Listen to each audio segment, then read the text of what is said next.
In this video we're going to be talking a little bit about PM2.5 particles, which is your air quality. We've got a little meter here, it's reading 1.7 on the dial there, which is completely safe. We're going to put the log burner on and we're going to monitor the dial and we're going to see what our air quality is like with the fire on. So let's get into it. So PM2.5 particles in the air, you get them from everywhere. You know, you walk out your door, they're there. You walk past a pub, somebody's smoking, it's there. You walk past a car that's driven past you, it's there. There's no getting away from these PM2.5 particles, which are micron particles in the air.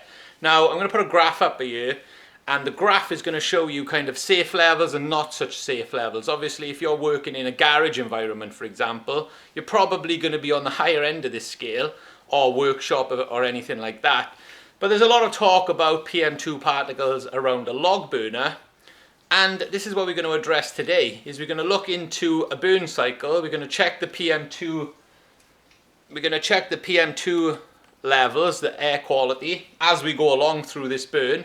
We're using obviously the woodlets, heat logs and briquettes. So when you start the first fire of the day off initially, always use the top-down method. And I found this to be a proven way to get the best air quality, the best burn and the best results. So by doing the top-down method, it basically means you got your main fuels on the bottom of the fire, you've got your kindling on top, and the kindling is going to warm up your flue system, creating a better draw. And once you've got a better draw, what happens? All of the smoke goes straight out of the chimney where you want it to go. You don't want that coming back into the house.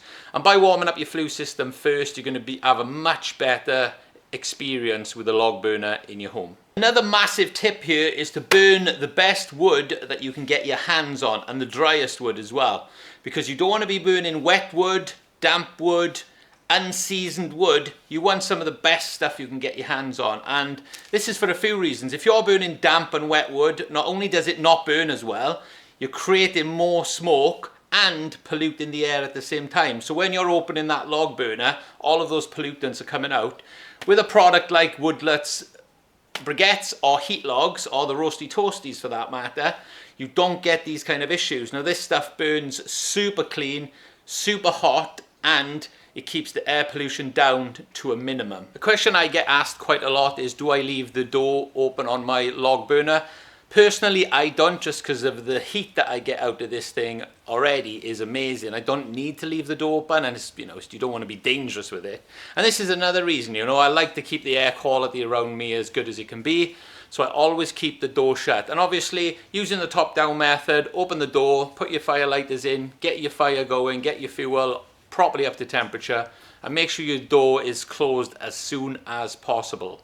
If you have an open fire and you're a little bit worried, well, all you have to do is just make sure you service your log burner or your open fire every year. Make sure you have your chimney swept as well, and just make sure that your draw on your open fire is as good as it can be. So the fire's going, we're about 20 minutes in here, and we're reading 2.5. Look at that, perfect.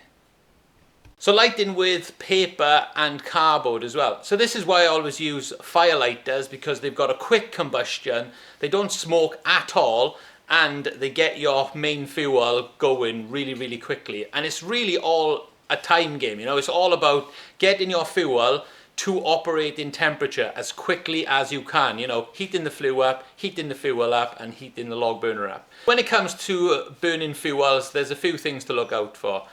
Is it a low moisture content? Where does it come from? Do you have any guarantees with it, for example? So the woodlets products are 100% natural, ready to burn approved, guaranteed heat output on them as well, and very low moisture content as well, under 10%.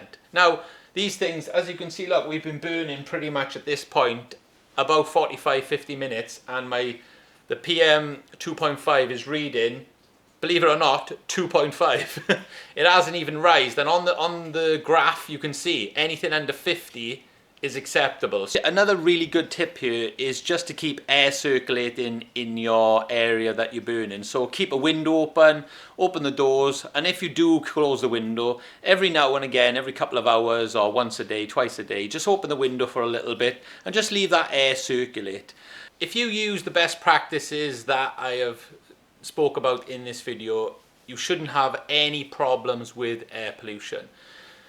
Use the cleanest products that you can get your hands on.